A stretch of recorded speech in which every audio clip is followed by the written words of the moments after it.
नमस्कार दोस्तों, मैं आर डी यादव जॉब मंत्रा चैनल पे आप सभी का स्वागत करता हूं। आशा करता हूं आप सभी लोग अच्छे होंगे और अपनी तैयारी अच्छी तरीके से कर रहे होंगे। दोस्तों, डिस्ट्रिक्ट अलॉटमेंट, डॉक्यूमेंट वेरिफिकेशन और ज्वाइनिंग के लेकर के तमाम लोगों के मन में कन्फ्यूजन बना हुआ है। कमेंट भी कर रहे हैं, ग्रुप में भी बता रहे हैं। हालांकि एक वीडियो में पहले बताया था, लेकिन एक बार अब बता करके सारा कन्फ्यूजन आप लोगों को दूर कर देता हूँ।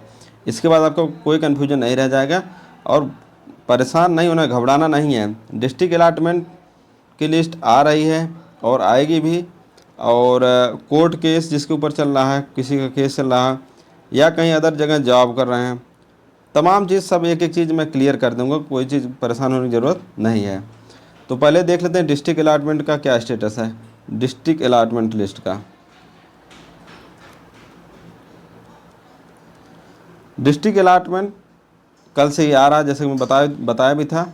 कल से ही आ रहा। कई जगह की लिस्ट वायरल भी हुई, कई जगह की नहीं हुई। कॉन्फिडेंशियल था, लेकिन कई जगह के वायरल हो गए।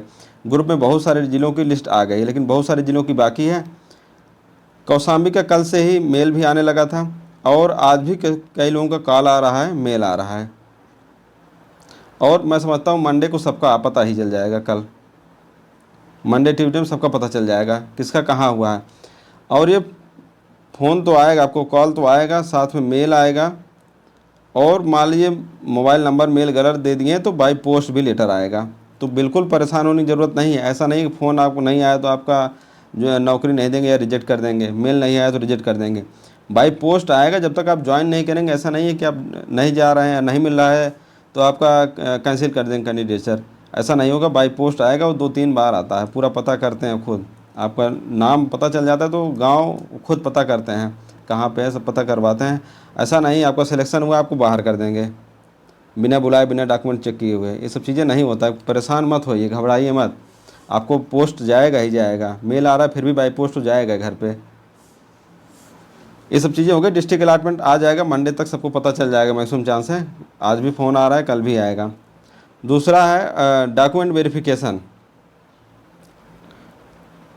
डॉक्यूमेंट वेरिफिकेशन, इसके लिए मैं उसमें बना के डाला भी था ग्रुप में, लेकिन कई लोग मन में फिर भी कन्फ्यूजन हो रहा है।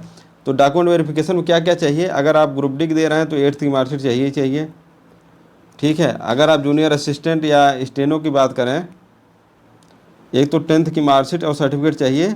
बाद में मार्कशीट और सर्टिफिकेट एक ही आने लगा है, तो घबराने की ज़रूरत नहीं है। 10th की और इंटर की चाहिए। जूनियर असिस्टेंट के लिए बता दिया।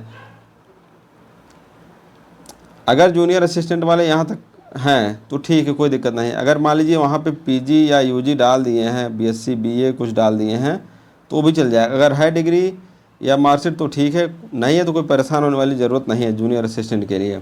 बाकी अगर स्टेनो है तो आपको बैचलर डिग्री होनी चाहिए।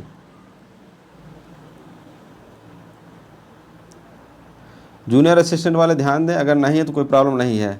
अगर उसमें डाल भी दिए, फॉर्म फिल कर दिए हैं, पीजी कर दिए हैं, तो कोई परेशान होने वाली बात नहीं है। उसके बाद आपका कास्ट सर्टिफिकेट का बहुत सारा इशू आ रहा है। कास्ट सर्टिफिकेट का ओबीसी वाले विशेष, ओबीसी एससी एसटी ये सब विशेष ध्यान दें। इनका कोई भी टाइम का कोई इशू नहीं है, कभी का भी बना हो कोई प्रॉब्लम नहीं है। ईडब्ल्यूएस का कुछ इशू है, वहाँ उतना प्रॉब्लम नहीं होगा, वो भी सॉल्व हो जाएगा। चाहे आपका 3 साल पुराना हो, 2 साल पुराना हो, अगर आप फिल किए हैं और आपको समय दिया जाएगा। ज्वाइनिंग अब तो 1 हफ्ते में बन जा रहा है। ज्वाइनिंग करते टाइम भी आप जमा कर सकते हैं, न्यू बनवा के भी जमा कर सकते हैं अगर पुराने वाले में कुछ प्रॉब्लम है तो, ठीक है। तो इसके लिए भी घबराना नहीं। कास्ट सर्टिफिकेट मेरा बहुत पुराना है या इसमें कुछ नाम वगैरह में थोड़ा बहुत इशू है, नाम या फादर नेम में कुछ इशू आ रहा है, तो भी परेशान नहीं होना है, वो सब चल जाएगा। इसमें अगर एड्रेस में भी कुछ इशू आ रहा है तो भी कोई परेशान होने वाली बात नहीं है, सब चल जाता है। बहुत, जब एक बार सिलेक्शन हो गया इतना जल्दी कहीं से निकाला नहीं जाता है। डोमिसाइल सर्टिफिकेट के लिए भी कई लोग पूछ रहे थे निवास प्रमाण पत्र।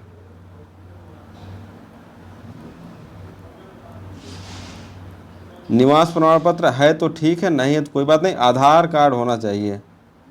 अगर आधार कार्ड नहीं है तब निवास चलेगा, आधार कार्ड है तो कोई प्रॉब्लम नहीं है। आधार कार्ड है तो निवास ज़रूरत नहीं है। पुराना है नया है कोई प्रॉब्लम नहीं, जो है आप वही लेके आइए, कोई इशू नहीं आएगा। आपका आधार कार्ड से काम चल जाएगा। इसमें भी एड्रेस, फॉर्म फिल करते टाइम एड्रेस कुछ दिए हैं, आधार कार्ड पे एड्रेस कुछ और है, तो भी घबराना नहीं है, इससे कोई मैटर नहीं करता। आपका करंट आधार कार्ड जो एड्रेस है वही लिखा जाएगा वहाँ पे। जो फॉर्म फिल किए तो उसमें कोई प्रॉब्लम नहीं है। फॉर्म फिल हुआ 3 महीने पहले, आप वहाँ से छोड़ दिए हैं तो कोई प्रॉब्लम नहीं, परमानेंट एड्रेस भी तो आप चेंज कर सकते हैं ना। तो इसके लिए भी घबराना नहीं। कई लोग मैसेज किए थे सर एड्रेस अलग अलग हो गया है, ये सब चीज़ें चाहिए। CCC सर्टिफिकेट कभी क्या हो कोई बात नहीं, 2018 का है, 2019 का है, साइन वेरीफाई नहीं तभी कोई प्रॉब्लम नहीं है। और D ग्रेड है, B ग्रेड है, C ग्रेड है, कोई मतलब नहीं, बस आपके पास CCC सर्टिफिकेट होना चाहिए, कोई ना कोई ग्रेड होना चाहिए, D हो, B हो, C हो, A हो, कोई सा भी सर्टिफिकेट हो, पुराना नए से कोई मतलब नहीं है।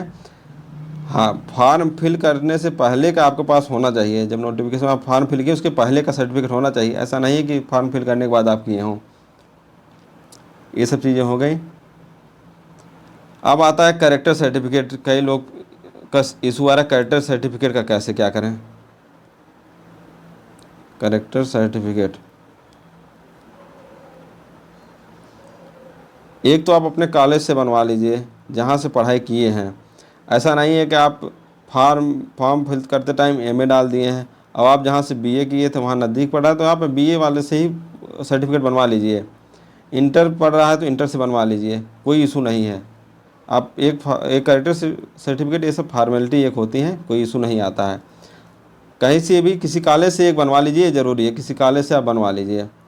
दूसरा है कि जो संभ्रांत व्यक्ति से आपका सर्टिफिकेट दिया गया है उसे भी आप किसी इलेक्टेड मेंबर से करा लीजिए या गजटेड ऑफिसर से करा लीजिए, कोई इशू नहीं है, किसी से भी करा लीजिए। वो सब सिर्फ और सिर्फ फॉर्मेलिटी के लिए होता है, कोई इशू नहीं है। मेन कैरेक्टर सर्टिफिकेट आपका पुलिस वेरिफिकेशन में होता है,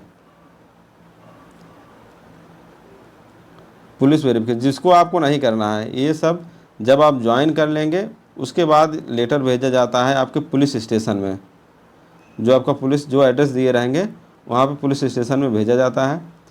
वहाँ पे थाने से रिपोर्ट लग के जाती है,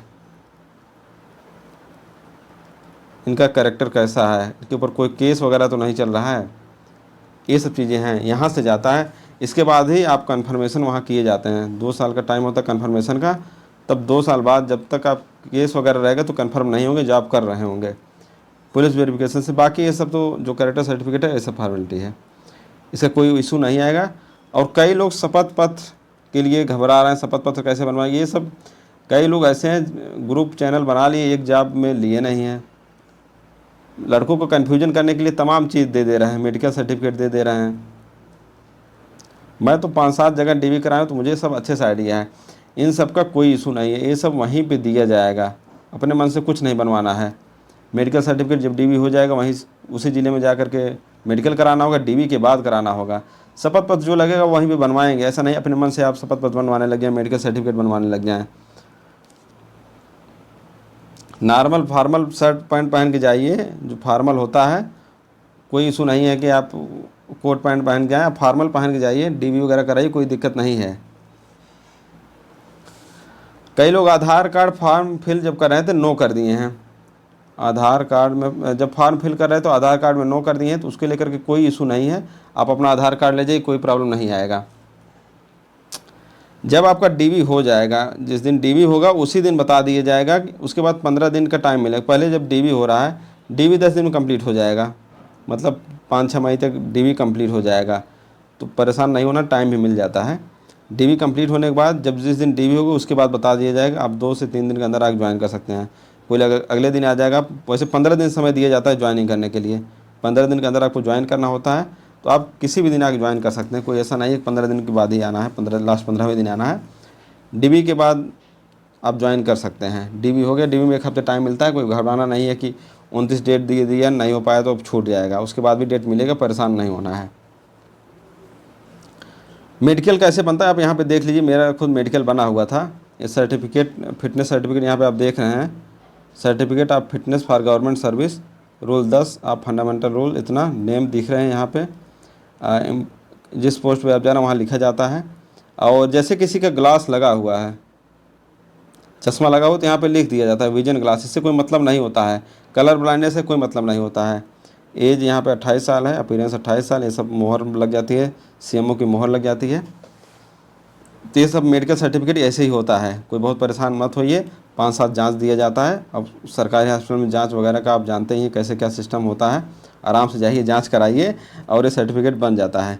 जब सर्टिफिकेट बनवाने जाएंगे वो लिख देंगे 5-7 जांच करा के आइए, तब जाएंगे जहाँ जांच होती रहती है वहाँ पे अपना बात कर लीजिए।